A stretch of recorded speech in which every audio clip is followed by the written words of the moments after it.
when I woke up to the piercing whine of a power tool at exactly 6:42 a.m. on a Tuesday. Through my slightly fogged bedroom window, I spotted Lorraine Baxter, our overly ambitious WA president, wearing a fluorescent green visor and leopard print pajama pants, hacking away at my cedar fence like it was her weekend project. "What in heaven's name are you doing?" I yelled, half-dressed and hopping into my slippers as I raced outside. Lorraine didn't even glance up. "Establishing a community trail to Clearwater Pond," she said, her voice oozing the same smug confidence she weaponized at every WA meeting. "As president of Cedar Hollow Estates, I'm obligated to ensure fair access to all shared nature zones," she added, like she was quoting scripture. "That's my fence, on my property," I said sharply. "And that pond isn't communal, it's privately deeded. My deed says so." She finally paused, lips curling into that fake smile she used like a knife. "Oh, Marcus, you really ought to read the WA Charter more closely. There's a clause that allows pond access across bordering properties." There wasn't. I knew that for a fact. I had combed through every page of that charter the day I moved in 3 years ago, precisely to avoid this flavor of idiocy. I'd bought this secluded corner lot in Cedar Hollow for the quiet, the fishing, the solitude, the early mornings with a coffee and my dahlias. Being a retired structural engineer, peace was my one great luxury. But Lorraine Baxter had no respect for boundaries, physical or legal. She'd been reigning over the WA for nearly a decade, acting more like a monarch than a volunteer coordinator. Her latest fixation, so-called universal water entry, which really meant slicing through my backyard for public access. It had begun subtly. Notes slipped under my door, addressed, "Dear Homeowner," as if she didn't know me. "The WA has received concerns that certain residents are obstructing neighborhood access to Clearwater Pond. Continued blockage may result in financial penalties or corrective action." I tossed the first few notes. But Lorraine didn't do subtle for long. She sent WA board members to bring up my fence, casually, during community potlucks. Then came a petition, claiming I was hoarding pond access like some freshwater gremlin. Things spiraled into absurdity when she hired a drone pilot to document impediments. I was pruning my tomatoes when I heard the whir of a quadcopter hovering over my back fence, camera lens aimed square at my bird bath. After a few minutes, I gave it a solid jet of water from the hose. Lorraine reported me for destroying private survey equipment. The deputy who responded could barely hold in a chuckle. Then came the flamingos, a dozen plastic flamingos, arranged like druids in a summoning circle on my front lawn. Each one had a laminated tag, "Set the pond free." Lorraine's handwriting was unmistakable. No idea how she snuck them past my motion detectors. But chainsawing my fence at sunrise, that crossed into full-blown madness. "I'm calling the sheriff," I said, lifting my phone.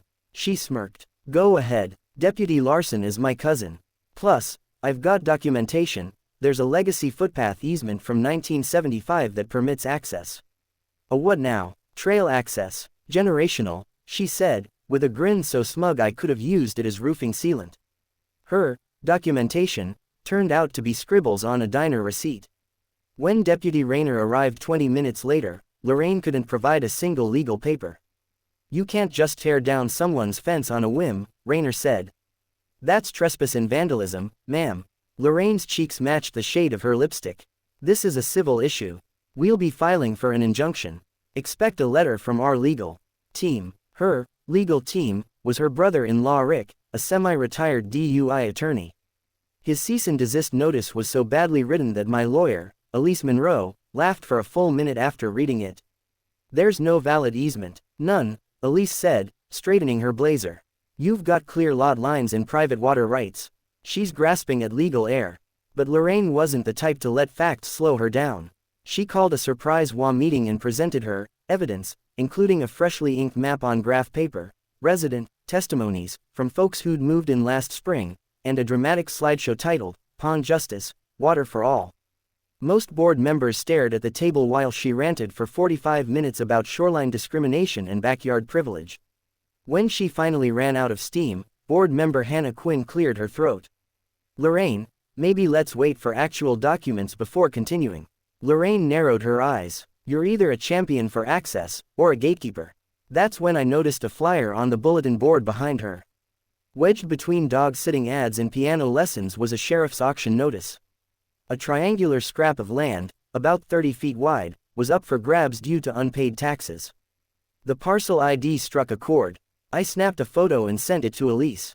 Her reply came in all caps, "Buy it now." The auction was the following Tuesday. I walked into the courthouse with a $5,000 cashier's check in my best poker face. No one else even showed up. I got the land for $500. Back home, I pulled up the survey maps, and realized what I'd bought. That tiny triangle sat directly between Lorraine's backyard and the pond. It was the only legal path from her lot to the shoreline. 3 days later, I put up signs, "Private property, no access." I also installed a short chain link fence to mark the boundary. The first time Lorraine marched toward the water with her oversized flamingo float, she slammed to a stop. "What is this?" She screamed loud enough to shake my hummingbird feeder. I happened to be trimming hedges nearby. "Morning, Lorraine. I bought that parcel at the auction. Turns out, it's mine now." "Wild how deeds work, huh?" Her jaw dropped. "I've walked this path for 20 years. That's called trespassing." I offered a smile. "But I'm flexible. You can lease access. $50 a month should cover it." "Extortion. Capitalism," I replied. "You want access, I own the route. Seems fair." She stomped away, float dragging behind her like a deflated ego. At the next WA meeting, she returned with a new attorney, this one actually licensed. But I came with Elise, high-res photos of my mutilated fence, and copies of the deed. "My client is declining to press criminal charges," Elise announced. "But we are seeking full reimbursement for damage, and civil penalties for harassment and unauthorized surveillance." She listed the drone incident, the flamingos, the bogus trail claim, all of it. Board member Tom Reyes broke the silence. "I motion for a no-confidence vote in our current president." "Seconded," Hannah said quickly. The vote passed unanimously. Lorraine wasn't allowed to vote for herself. Then Elise dropped the real bombshell. "Also, we found that Ms. Baxter created a legal fund for pond access. The funds, $3,000, appeared to have gone to her personal checking account." Dead silence. Lorraine's new lawyer packed up his briefcase and left without a word. The DA's office took over. A forensic accountant uncovered more. Lorraine had been quietly siphoning WA funds for years, almost $47,000 in total. At her sentencing 6 months later, she stood before Judge Anders in a stiff gray pantsuit, a world away from her pajama days. "Ms. Baxter," the judge began, "you abused your position to intimidate, defraud, and harass. This community trusted you." He sentenced her to 18 months in prison, 3 years probation, and full restitution. Lorraine wobbled, barely staying upright as the bailiff stepped forward. "But I'm a respected leader," she cried. "No," the judge said coldly. "You were a bully with a clipboard. Officers, take her away." As she was escorted out in cuffs, she turned and met my eyes. That look, stunned, betrayed, disbelieving, was worth every minute of fence repair.